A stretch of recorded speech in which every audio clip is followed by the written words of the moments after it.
j'espère que vous allez bien. C'est le Vlogmas numéro, j'ai pas vu ma montre, paf paf, 22 celui du 22 décembre.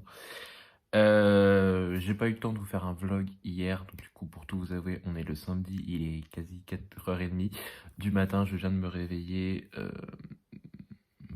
Mauvaise journée hier, mauvaise journée, on va rester sur ça. Du coup, je vous prends dans l'idée que j'avais de faire en fait une palle sur des titres que j'aimerais découvrir en 2024. À la base, j'étais en mode, je me vais même faire une palle 12 livres là, sur 12 mois là pour 2024. On est quand même à très loin de 12. Mais très loin, genre pour tout vous dire, 2, 4, 6, 8, 10, 12, 14, 15, 16, 17, 18, 19, 20, 21, 22, 23. À un titre près, je pouvais faire 24 livres pour 2024. Je pense que je peux le faire parce que je vais aller en rajouter un là que je vois là-bas. Mais voilà, pour tout vous dire à peu près l'idée de cette palle. Donc je vous propose qu'on commence juste après que j'ai été chercher le 24e titre. Allez, voilà, j'ai été chercher le 24e titre. Alors évidemment, c'est pas la titre indicatif. Je pense que j'irai piocher dedans de temps en temps pour faire... pour aller faire mes piles à lire. Je pense pas que je lirai les 24 titres, je préfère être franc. Mais j'avais envie voilà, de me faire une petite palle pour me donner des idées pour 2024. Et puis de toute façon, en 2024, il va y avoir de nouveaux livres qui vont entrer dans la palle. Enfin, je pense que vous connaissez tout le problème des gros lecteurs. Hein. C'est qu'on aimerait réduire notre palle, mais on aimerait aussi acheter de nouveaux livres quand on n'est pas bien. Donc voilà. Alors, pour 2024, je vais commencer par les poches, tiens, pour une fois. Celui que je viens de rajouter, qui n'était pas prévu à la base, donc c'est Le sang de la cité capitale du Sud, de Guillaume Chamanadjan, aux éditions Le Livre de Poche, donc c'est le tome 1. C'est fini de paraître en grand format, c'était au Forge de Vulcain dans les souvenirs, le tome, la saga. C'est une saga, en fait il y a deux trilogies. L'autre trilogie est écrite par sa femme, qui est capitale du Nord, du coup. Et je sais pas trop de quoi ça parle, on est sur de la fantasy. Voilà, je sais pas si c'est des trilogies réellement indépendantes ou si elles se font de vraiment se lire dans l'ordre. Bon, étant donné que je suis psychorigide, je pense que je lirai Capitale du Sud 1, Capitale du Nord, etc. au fur et à mesure. Comme ça a été écrit, et de ce que j'ai compris, on va suivre voilà, la vie de deux cités avec des personnages qui vont sûrement se croiser. Ils sont par ici. Donc à voir ce que ça donnera. Je sais pas si la saga est sortie complètement en poche par contre, je pense pas, mais on verra. Attendez, il y en a une qui va se casser la gueule, donc il faut que je coupe en deux, je pense. On va faire comme ça. Et je pense que je vais alterner sur les deux, parce que sinon, au début, je vais vous présenter tous les auteurs français, et après, je vais vous présenter quasiment que des auteurs américains. Donc on va alterner. J'ai mis aussi L'Empire du Silence, le Dévoreur de Soleil tome 1 de Christopher Ruocchio. Pour tout vous dire, j'avais commencé à le lire en 2022. J'avais lu tout ça. Tout ça a été lu, il restait que ça. C'était un cadeau de Darmance. C'est un titre qui me plaisait beaucoup, sauf que bah, je sais pas, je l'avais mis de côté parce que faute de temps et je ne l'ai jamais repris. Donc j'aimerais le reprendre du début, bien entendu, hein, parce que je me souviens quasiment plus de rien. Vite fait, je veux juste, en gros, on va suivre. Au tout début, on a Adrien qui va nous raconter sa vie. En gros, voilà, il va nous raconter sa vie. Il a été, il devait partir en voyage. En gros, il est le fils de l'empereur dans mes souvenirs ou une connerie dans le genre. Et il est envoyé en mission. Et en gros, la mission va mal se passer. Il va perdre pas la mémoire, mais il va perdre la notion du temps. En gros, c'est des voyages, vous savez, il doit partir en voyage diplomatique. Il y a un certain temps qui s'écoule. Donc, du coup, on les met en cryogénisation, là. Et en fait, il va se réveiller. Il est plus dans son vaisseau. Il est perdu sur un monde en plein milieu de nulle part et il va découvrir le monde, etc.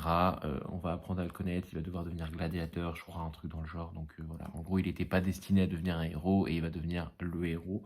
Donc j'aime beaucoup ce genre de titre où c'est le personnage qui raconte sa vie. Donc à voir ce que ça donnera. J'avais bien aimé le début, enfin même les deux tiers. Donc j'aimerais bien reprendre du début et essayer de le finir cette année. D'ailleurs, j'hésite aussi à refaire ce que j'ai fait en plein milieu d'année en 2023, 12 auteurs à découvrir en 2024 et je pense que Christopher Roqueux en fera partie. Du coup, on retourne sur un auteur français avec Le sang des 7 rois de Régis Godin aux éditions La Talente Poche. Là, dans mes souvenirs, c'est une saga en 7 tomes. J'ai les 2 premiers tomes que j'ai trouvés sur Vinted, pas du tout très cher.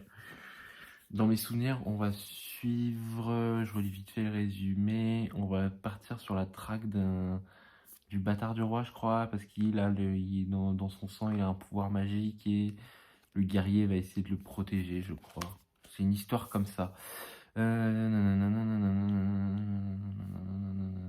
une sang des rois dispersés par l'adultère dans les veines de rejetons qui garde. Voilà, c'est ça. Il y a quelqu'un qui essaie d'éliminer les bâtards du roi et je pense qu'il y en a un qui va essayer de sauver le fils du roi. Voilà, à voir ce que ça va donner. Il y avait une carte, je peux voir au début. Ouais, il y a des cartes. Voilà, je vous fais vite fait des résumés comme ça parce que je n'ai quasiment plus aucun souvenir. Celui-là, c'est quasiment sûr que je vais le lire. J'espère même faire la saga. Avec Caro, on s'était dit qu'on allait essayer de la caser. C'est La chute d'Hyperion de Dan Simmons. On avait lu Hyperion il y a 2 ans, en 2022, en avril 2022. On avait bien aimé. On suit en gros 7 prêtres qui sont envoyés sur la lune d'Hyperion pour vaincre le Grinch. C'est ça, le Grinch, pas le Grinch, le Grinch. Une entité qui se réveille tous les je ne sais plus combien de temps et qui détruit, qui a pour objectif de détruire toute vie. Et en gros, c'est 7 pèlerins. On va suivre leur vie et pourquoi ils ont choisi d'aller affronter le Grinch. Sachant qu'ils savent dès le début que 6 d'entre eux vont mourir et le 7e aura gloire, pouvoir et tout. Enfin, un de ses plus gros souhaits à réaliser, dans mes souvenirs. Voilà, donc avec Caro, on s'était dit qu'on allait essayer de la faire cette année. J'ai les 2 autres tomes dans ma palle de la saga, donc ça serait génial.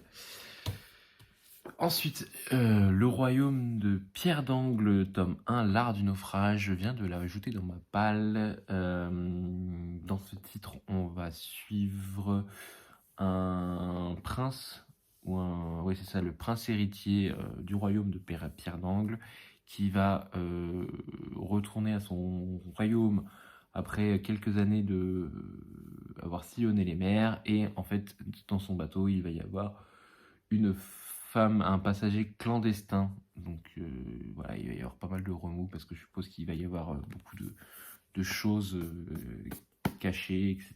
par rapport à ces clandestins. C'est une série en 4 tomes. J'ai vu que le tome 2 était sorti en poche. On verra quand le tome 3 sera sorti si je me laisse tenter par la suite par la lire rapidement ou pas. Parce qu'en fait, ce que j'ai peur, c'est que je me lise les 4 tomes et que... Enfin, que je lise le tome 1 et le tome 2, puis que le tome 3 sort que l'année prochaine. Mais là, ils ont l'air d'avoir une parution de toutes les 6 mois. Donc si en gros, je lis un tome tous les 3 mois, je devrais arriver à lire le tome, à avoir toute la saga. On verra quand je le lirai. Ensuite, alors j'ai pris le tome 4, mais c'est pas tout le tome 4 où je suis, c'est le tome 1, c'est juste que c'était le plus accessible dans ma bibliothèque. Donc Steven Harrison, le livre des martyrs, donc là c'est le tome 4, c'est La Maison des Chênes. Un gros monument de la fantasy actuelle, de la high fantasy, je crois qu'on dit, hein, enfin de la fantasy assez dure, assez adulte, vraiment où il faut s'accrocher. Voilà, j'aimerais me la faire cette année parce qu'il va y avoir le tome 5 qui va sortir en poche début janvier et ça serait cool que je découvre cette saga. À chaque fois que j'ai essayé de la lire, j'ai toujours eu des petits soucis. Donc là, j'aimerais vraiment la lire. Voilà, j'aimerais vraiment la découvrir parce que ouais, 4 tomes dans ma palle, là, ça fait déjà beaucoup et le tome 5 qui arrive en janvier, donc ça serait cool d'avancer étant donné qu'on est arrivé à la moitié de la saga. Puis c'est des beaux bébés, quoi, par contre. Hein. Là, par exemple, on est sur du 1000 pages. Là, on est sur du 1300 pages. Voilà, donc c'est des beaux bébés, donc ça serait cool de les lire. Mais ça, c'est pareil, ça, c'est des titres... Ça, en fait, c'est le genre de titre que je peux pas découper parce que quand c'est des gros titres, des fois, j'aime bien les découper sur plusieurs jours. Et juste Blanche et Saphir qui se sont battues. Elles ont 2 gamelles de croquettes et elles se battent pour manger sur la même gamelle. Bref, Oui, je disais Steven Erikson, le livre des martyrs, c'est une saga on peut pas découper les tomes parce que c'est vraiment une saga, il faut se plonger dedans. Déjà, c'est très dur enfin non, la plume est assez fluide et tout, mais l'univers est tellement dense que le faire en découpage, j'ai essayé, hein. J'ai essayé de le faire en découpage, j'ai essayé de le faire en one shot, lire comme ça. C'est très compliqué. Donc il faut que j'arrive à trouver un moment où genre peux me focus complet dessus et le lire et le finir. Voilà. Ensuite, j'ai mis, lui, je pense qu'il fera aussi partie des auteurs que je veux découvrir en 2024. J'ai mis un Pierre Pével. Donc là, c'est Les Lames du Cardinal, c'est le tome 1. Voilà, on est sous le règne de Louis XIII et on va suivre le cardinal Richelieu qui veille à la bonne marche de France qui est de plus en plus menacée par l'Espagne et ses nouveaux alliés. En effet, ils ont des dragons. Et du coup, nous, on va suivre le capitaine Lafargue et Bretter les plus vaillants et les plus intrigués que possède le royaume pour former les redoutables lames du cardinal qui vont être, à mon avis, menées à buter ces putains de dragons. Donc, à voir ce que ça va donner. C'est un tout petit titre de fantasy, hein, il fait pas beaucoup de pages, il fait 400 pages. Donc, à voir ce que ça te donnera. J'aime beaucoup le travail d'édition que fait Folio. Alors là, voilà. J'aime beaucoup vraiment au niveau du travail d'édition ce que font Folio. Donc voilà. Je suis en train de me dire, j'aurais bien voulu faire une palle française et une palle américaine. Enfin, auteur non francophone et auteur francophone, ça serait cool. Un titre que j'aimerais découvrir aussi depuis des années, qui est dans ma palle depuis pas mal de temps.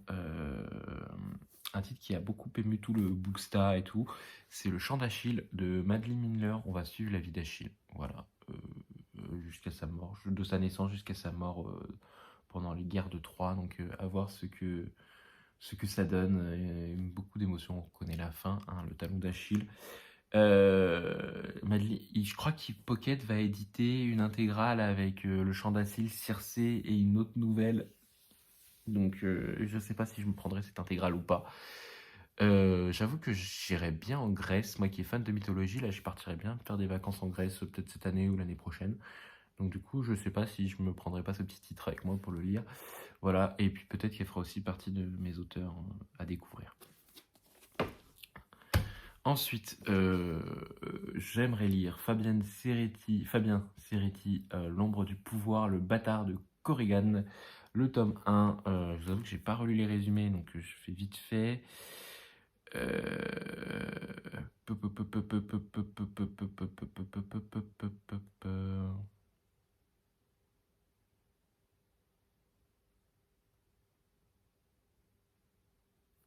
Ok, on va suivre un chevalier assassin, Pierre Cordouin, de Cozigan, qui dirige une campagne de mercenaires d'élite parmi les plus réputés d'Occident, surnommé le bâtard.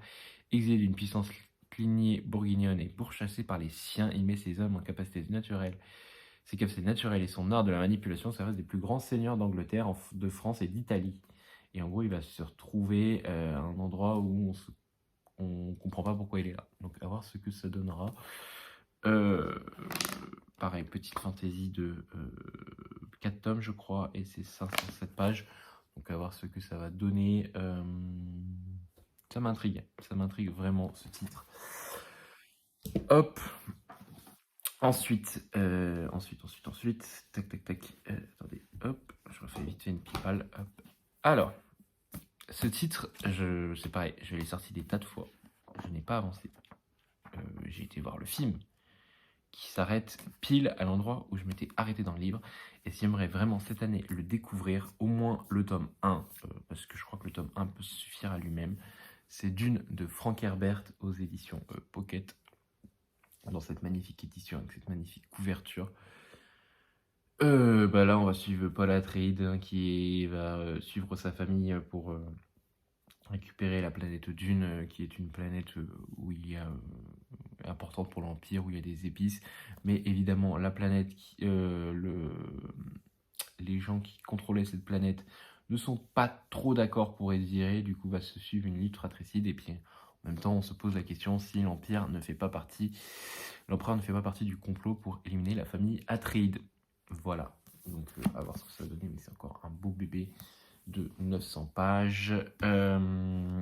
Ensuite, j'ai mis Grégory Darossa Sénéchal. Donc là, on est sur un peu de la manigance de pouvoir, etc. Je suis moins fan de cette couverture, là, par contre. Pas trop fan de la peinture. Là, c'est pareil, c'est aussi une saga. Je crois qu'il y a plusieurs tomes. Lysimiaque, fière capitale du royaume de Méron, est encerclée et menacée par une mystérieuse armée. Voilà, pas. Pour le Sénéchal, ce n'est que le début des ennuis. Ah oui, il conseille le roi, mais en gros, le roi ne l'écoute plus, il est manipulé par quelqu'un d'autre, et en gros, on va être un peu sur des luttes de pouvoir, donc à voir ce que ça va donner. Ensuite, j'avais profité d'une offre chez Brajlon en 2022, donc c'est le tome 1 de la trilogie du Magicien Noir, de Trudy Canavan aux éditions Brajlon. Du coup, en gros, ils faisaient certains titres à 5 euros. Le problème, c'est que celui-là, je ne l'avais pas lu parce que, en fait, il y a beaucoup de sagas avec l'histoire du Magicien Noir. Je pense qu'il y a beaucoup de sagas dans le même univers. Et je ne savais pas s'il fallait lire. Par exemple, vous voyez, il y a L'apprenti du magicien, la trilogie du Magicien Noir, les chroniques du Magicien Noir. Il y en avait d'autres aussi, je crois. J'ai vu qu'il y avait beaucoup de trucs. Il y a l'âge des 5, et je crois que tout se passe dans le même univers, la loi du millénaire. Et en fait, je savais pas si il fallait commencer par cette saga ou pas. En gros, on va suivre des magiciens qui veulent éliminer les indésirables de leur ville. Et en fait, ils vont tomber sur un des indésirables qui serait un enfant d'une prophétie, je crois. Donc, à voir ce que ça va donner. Vraiment, je sais pas si du coup, si vous le savez, vous n'hésitez pas à me le dire. Parce que ouais, ça a été publié en 2007, mais en France. Mais je sais vraiment pas si du coup c'est par ça qu'il faut commencer la saga ou pas. Ensuite, j'ai mis Pascalinolo Rouge aux éditions Pocket. Réécriture du Chaperon Rouge qui avait été beaucoup aimé par Lully dans mes souvenirs. Donc voilà, quand j'étais allé sur Paris avec elle, je l'avais trouvé à Gibert, hop, avec un petit loup. Donc voilà, c'est un one-shot de fantasy, donc ça peut être cool à découvrir. Il était publié chez Gulfstream à l'époque. Il est très court, 300 pages, donc voilà, peut-être ça peut être lu rapidement aussi. Tac. Ensuite, bah du coup, j'ai plus d'auteurs français que d'auteurs américains sur les poches. C'est cool ça, mais je pense que ça va se rattraper sur les grands formats. Characaille, que j'aimerais découvrir, de Bradley P. Beaulieu. J'en sais pas grand chose parce que là, c'est pareil. J'avais profité d'une offre, je crois, où il était à 5 euros. Non, j'avais demandé de lire de la fantaisie un peu asiatique, orientale, et on m'avait conseillé ce titre. Je sais que Caro l'a ajouté à sa palle à cause de David. Donc si jamais tu veux faire une lecture commune, Caro, je suis grave disponible parce que j'aimerais me trouver la motivation pour le lire. Parce que je crois que c'est une saga en 5 tomes, hein, cette histoire en 5-6 tomes. Tout a été publié en grand format, je crois. Ils sont en train de les publier en poche, ou ils ont fini de les publier en poche, je sais plus. Mais voilà, ouais, c'est une grande saga assez réputée, donc à voir ce que ça donnera. Et donc du coup, mes 2 derniers titres de poche, bah tiens, on parlait de Caro, c'est un de ses cadeaux, c'est Stéphane Plateau, Le Sentier des Astres, tome 1 de Manèche. Elle m'a donné aussi le tome 2 d'ailleurs, en grand format, donc j'ai les 2 premiers tomes. C'est une saga qu'elle aime beaucoup, qu'elle avait cherché à avoir les collectors à l'époque. Donc du coup, j'aimerais bien découvrir de quoi ça parle. Je vous avoue que je sais pas trop de quoi ça parle et que je veux pas trop en savoir. Parce que c'est une saga chouchou de Caro, et j'aimerais bien le découvrir cette année aussi. Je crois qu'ils sont disponibles en audiobook, mais je pense que je me les ferai en papier. Voilà, à voir ce que ça donnera. En plus, ça se trouve, je l'ai mis en auteur français, mais c'est peut-être même pas un auteur francophone. Stéphane Plateau. Pas un auteur francophone, Stéphane Plateau? Un historien et belge de nationalité. Bon, c'est un auteur francophone, donc si c'était bon. Anatrice, la guilde des ombres, le tome 1, partie 1, le don de la mort. J'ai été faible sur ce coup-là, je vous le dis, on l'a vu tourner partout, et du coup, j'ai craqué. J'ai pris par contre que le tome 1 partie 1, j'ai pas pris tout le tome 1. J'ai vu que le tome 2 partie 1 et le tome 2 partie 2 sortent début d'année chez Pocket. Donc je n'ai aucune raison de ne pas le lire, parce que ça veut dire que du coup Pocket va sortir rapidement les tomes. Le tome 3, je pense qu'ils vont le sortir l'année prochaine ou en fin d'année. Donc du coup, si je me lis un tome tous les 3 mois, je peux arriver au tome 3. Oui, un tome tous les 3 mois, je peux arriver au tome 3 au moment de sa sortie. Si ça me plaît, bien entendu. Là, je crois qu'on est sur de la dark fantasy. Il y a un peu de dark romance et tout aussi. Voilà, donc à voir ce que ça donnera. Donc, je suis déjà à 20 minutes et je n'ai fait que les poches. Mais après, les grands formats, il y en a moins. Il y a beaucoup plus de poches. Je vais essayer de faire, comme je disais, une palle française, enfin une palle francophone et une palle traduction. Ah bah ça va être rapide. Ça va être très rapide. Le seul et l'unique français de cette palle grand format semi-poche, c'est Dominium Mundi de François Baranger aux éditions critiques. Une saga chouchou de Armance. Dans mes souvenirs, on va suivre, on est en 2202 et on va suivre en gros la croisade. En gros, c'est l'église qui dirige la planète Terre. Et en gros, il y a une planète qui va dire qu'ils ont le corps de Jésus chez eux, enterré chez eux. Et donc, du coup, la papauté va vouloir à tout prix récupérer ce corps. Et donc, du coup, ils vont envoyer une expédition. Voilà. Je suis intrigué par cette idée de mélange de SF et de religion. À voir ce que ça donnera. Il y avait un autre titre qui était comme ça aussi, où il y avait de la religion avec de la SF. D'ailleurs, c'est peut-être ce que je vous ai fait comme résumé, c'est peut-être le résumé de...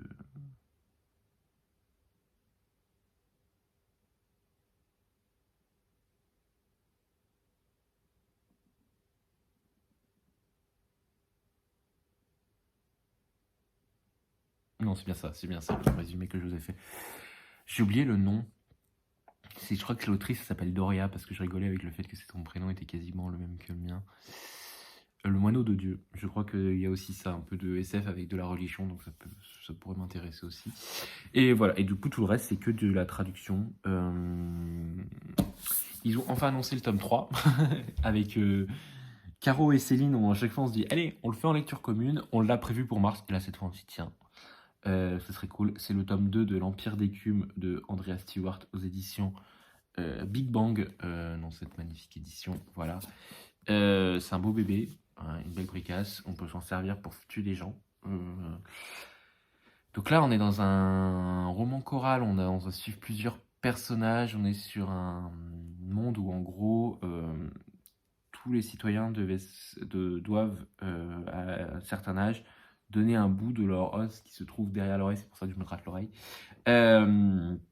Derrière l'oreille, et en fait ce bout d'os, des fois les gens meurent ou des fois ils survivent, et en fait ce bout d'os sert à l'empereur pour faire sa magie.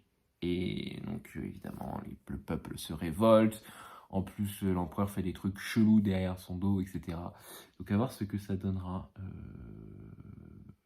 par la suite. Moi j'avais bien aimé le tome 1, donc j'aimerais découvrir le tome 2. Je sais pas s'il n'y aurait pas un résumé un peu spoilant sur internet, parce que le tome 1 on l'a lu il y a 2 ans. Ouais, 2 ans. Après, on voulait attendre aussi la sortie du tome 2 avant de lire la sortie du tome 3 avant de lire le tome 2. Ça a un peu duré. Rachel a un peu fait durer le plaisir. Mais là, il sort mars. Ils ont prévu en mars. Donc, du coup, on va se lire celui-là. Et puis, on verra pour le tome 3 assez rapidement aussi, je pense, pour terminer la saga. Un titre que j'ai acheté sur un coup de tête. Et ça, je l'ai acheté sur Vinted. C'est Wicked de Gregory Maguire, donc c'est la véritable histoire de la méchante sorcière de l'Ouest. C'est sur le Magicien d'Oz. Il faut savoir que je n'ai jamais vu le Magicien d'Oz, je ne sais pas de quoi ça parle. Enfin, j'ai à peu près l'idée grossière de l'histoire du Magicien d'Oz. Mais ce titre, je l'ai acheté parce qu'il va y avoir une adaptation en film et il va y avoir Ariana Grande dedans. Donc, qui dit Ariana Grande dit que j'ai sauté dessus. Et qui dit que j'ai sauté dessus, dit que du coup, il faut que je le lise avant la sortie du film. On est sur un beau bébé. Hein. Un beau bébé de 500 pages. Et en plus, c'est du Brajlon, donc c'est des pages bien grandes, bien remplies. Voilà. Par contre, j'aime bien parce qu'il est, voilà, il est fluffy. J'ai vu de tout au niveau retour, surtout du négatif. Donc, c'est un peu aussi ce qui me freine, mais j'ai vraiment envie de le découvrir avant de voir le film. Par contre, je sais pas si du coup ça va pas me pêcher le fait que je connaisse quasiment rien à l'univers du Magicien d'Oz, quoi. Un, alors, une saga que j'ai depuis pas trop longtemps dans ma palle, mais qui est sortie il y a pas longtemps non plus, mais que j'aimerais découvrir et que je pense que je vais lire en lecture commune avec peut-être Caro et Lully. C'est Tarot, tome 1 de Cadet Edwards aux éditions Brajlon, le dernier soleil. Je sais pas de quoi ça parle. Enfin, en gros, je vais vous faire un résumé de ce que je me souviens du résumé de Céline sur le Lavo Wishlist. En gros, on va suivre le peuple d'Atlantide, c'est ça, et en gros, c'est des mages et ils vont devoir résoudre des mystères. Voilà, c'est à peu près ce que je me souviens et on va suivre ce personnage qui est assez mignon, mine de rien. Mais voilà, j'aime beaucoup les couvertures. Pour moi, je n'ai que le tome 1 dans ma palle. Donc, à voir ce que ça donnera pour lire la suite. Rune Saint-John, dernier descendant de la cour déchue du soleil, se voit engagé pour enquêter sur la disparition d'Adam, fils de Dame Justice, en Nouvelle-Atlantide. Voilà, donc à voir ce que ça donne. Ensuite, j'aimerais lire La promesse du sang, donc c'est le tome 1 de la trilogie des Poudres Mages de Brian McClellan aux éditions Léa. C'est un titre que j'avais dans ma palle, que j'avais acheté sur Vinted l'année dernière, que j'avais complètement oublié que j'avais dans ma palle. Et en fait, quand je suis allé acheter dans ma librairie de fantasy un titre, il n'y a pas longtemps, il y a une dame qui m'a dit, enfin on parlait fantasy, voilà, classiquement, et en fait elle m'a dit qu'elle, elle adorait cette saga, parce qu'elle trouve que c'est une saga assez originale, enfin on voit pas trop ce genre de fantasy, parce qu'on est sur de la fantasy avec de la poudre, donc des armes à feu, etc. D'habitude on voit souvent des fantaisies avec des épées, avec de la magie, là on est vraiment sur de la poudre. Donc pas de la poudre à sniff, hein, mais de la poudre à tir, canon, etc. Voilà, donc elle m'a vraiment donné envie de redécouvrir cette saga et j'avais complètement oublié que j'avais le tome 1. Et depuis, ils ont publié les 3 tomes, donc du coup, je n'ai aucune raison. Si ça me plaît, je vais les lire. Et en plus, on a appris que Léa allait sortir une collection poche. Donc si jamais ils sortent cette saga en poche, je vais pas dire non. Pour essayer de la lire. Le problème, voilà, c'est ça. C'est en fait, j'ai toujours peur avec les Léa parce que c'est un budget. C'est genre entre 25 et 30 balles. Après, bon, 25 et 30 balles, mais on a de quoi faire. Hein. Voilà, les pages sont pleines. Mais voilà, j'aimerais vraiment découvrir cette saga. Elle me disait qu'elle aimait tellement cette saga, elle l'avait lue à l'époque, c'était Panini qui l'avait édité. Ils n'avaient jamais édité la suite, et quand elle a vu que Léa avait édité toute la saga, c'était binge-watché la saga. Ah oui, mais en fait, chercher le prix, mais en fait, il a été marqué. À mon avis, c'est quelqu'un qui devait l'avoir eu en cadeau. Donc voilà, à voir ce que ça va donner. Mais j'ai hâte de le lire. J'avoue que, ouais, il me fait bien envie, là, du coup, suite à la discussion que j'ai eue avec cette dame dans la librairie.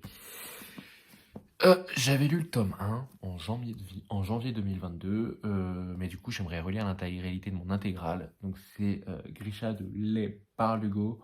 En gros, on va suivre une jeune femme qui est destinée à avoir elle a un pouvoir incommensurable en elle. Et on est dans un univers où en gros une grosse partie du royaume est sous une fumée qu'on peut pas traverser avec des monstres, etc. Et l'objectif de... je sais pas comment il s'appelle. C'est pas le roi, mais c'est genre celui qui est peu le roi. Voudrait vaincre cette brume et la jeune fille serait la seule. Donc c'est Alina Starkov est la seule à pouvoir enlever cette brume. Voilà, donc j'ai hâte de voir ce que ça va donner. Après, j'aimerais beaucoup, parce que du coup, je sais que c'est une saga chouchou pour Lully.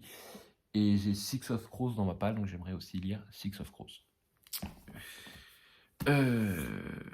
Ensuite, je fais un clin d'œil à Caro parce que je crois qu'on avait prévu de la lire ensemble et on l'a jamais lu. La Guerre du Lotus, le tome 1, Stormdancer, j'avais eu la promo à 10 € chez Big Bang, Fantasy asiatique. Voilà, de ce que je me souviens, en gros, on va suivre la jeune Yukiko qui fait partie des chasseurs et elle va être envoyée en mission pour tuer un monstre ultra puissant, je crois, et que d'habitude ils sont pas censés les tuer.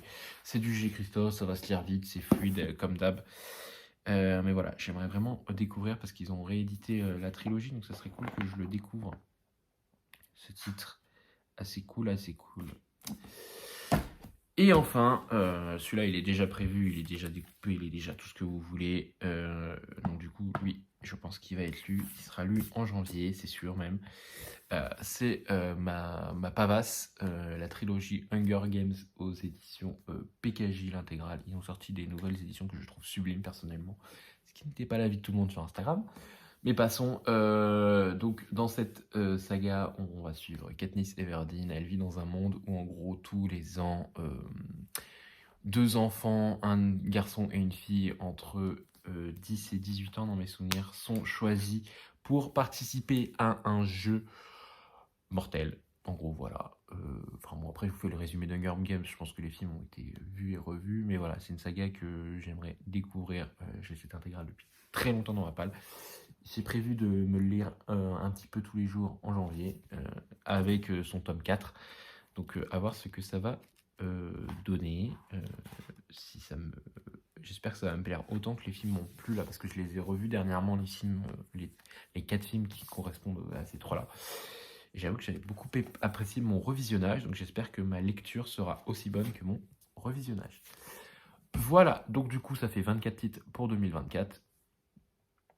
On est d'accord, je ne pense pas que je lirai ces 24 titres, surtout que là, j'ai vu ma palle, il y a que de la fantasy et un petit peu de SF. Évidemment, je lirai des thrillers. C'est juste que j'essaie de lire des thrillers, mais la plupart des thrillers que je lis, c'est tout le temps les mêmes sagas. En fait, je fais pas trop de découvertes, j'avoue. Je vais pourtant aller au quai du polar, etc. Mais le thriller et polar, ça se lit vite, ça se lit efficacement. Quand j'ai un petit coup de mot au niveau lecture, j'y vais. Et je me suis rendu compte avec ma lecture actuelle du Franck Tillier, c'est qu'en ce moment, c'est pas ce que j'ai envie. Voilà.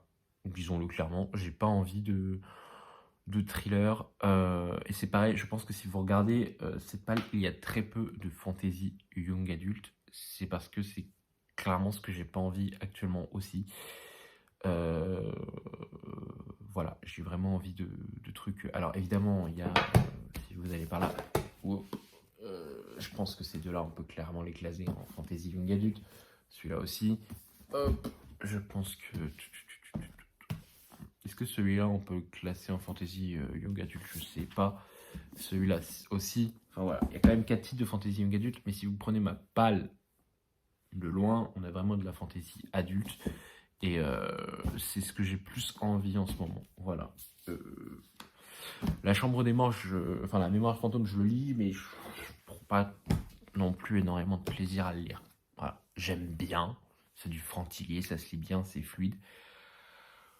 Mais c'est pas spécialement ce que j'ai envie de lire en ce moment. Donc je vais y retourner au thriller parce que il y a eu des thrillers que j'ai adorés. J'en adorais encore sûrement d'autres. Mais c'est vrai qu'en ce moment, c'est pas ce que j'ai envie. Et c'est pour ça que souvent, là, en ce moment, quand je faisais des lectures de thrillers, c'était souvent la même chose. Hein. C'était souvent le Bernard Minet, c'était du Tillier, mais c'est vraiment des autres. C'était des pionniers, quoi. C'était pas des... Je sortais pas des sentiers battus. Et même si j'ai bien kiffé cette version en vrai de Matt Velowski, c'est vrai que le thriller, c'est pas vers quoi je vais me diriger. Voilà. Je vous dis bonne journée à vous. Et à très bientôt.